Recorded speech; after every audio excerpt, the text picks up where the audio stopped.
Tu souhaites partir en voyage autour du monde ou en voyage longue durée mais tu ne sais pas par quoi commencer? Assieds-toi, je t'explique tout. Aujourd'hui, on se retrouve pour la partie 1 et on va définir ce que c'est son projet de voyage.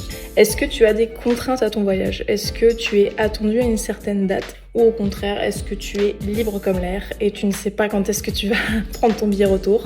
Est-ce que tu pars seul, avec des amis ou en couple? Des questions plutôt basiques mais qui sont ultra importantes, qui vont te permettre de définir la durée de ton voyage.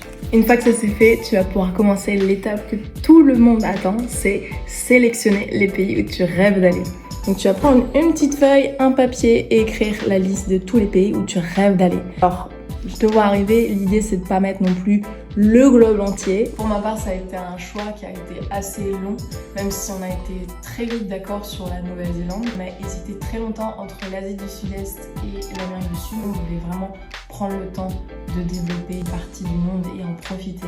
Et étant donné le temps que nous avions et que c'était la première fois qu'on avait autant de temps pour voyager, on a décidé de prendre l'Amérique du Sud, des vrais grands pays qui sont très longs à explorer, plutôt que l'Asie du Sud-Est qui ont des pays qui sont normalement un peu plus petits, même si ça m'a un peu brisé le cœur parce que je suis très attachée à l'Asie, mais je sais que j'y retournerai de toute façon un jour. Et je n'ai pas regretté mon choix parce que l'Amérique du Sud, c'est une petite pépite. L'idée après, ça va être de définir comment tu souhaites voyager et ce qui est important pour toi à mettre en avant dans ce genre de voyage.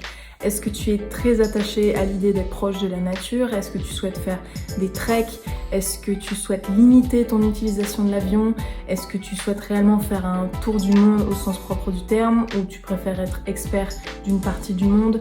Est-ce que le climat est quelque chose qui est important pour toi? Est-ce que tu supportes par exemple des endroits où il va faire vraiment très froid ou tu ne supportes pas au contraire la chaleur humide? Ou est-ce que tu as besoin d'approfondir et d'apprendre une langue bien précise? Si comme moi la bouffe est un critère très important, tu vois. Enfin, je te conseille ce que tous les voyageurs utilisent comme principe pour établir leur itinéraire, c'est de partir sur le principe que un mois égale un pays.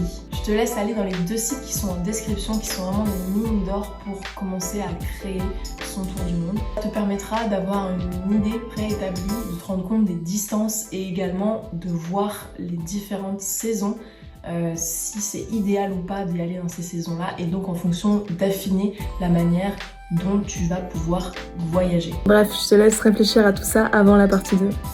Prochain épisode, on s'attaque à un gros morceau, le budget. Alors je te laisse t'abonner pour ne pas manquer la suite et je te dis à très vite!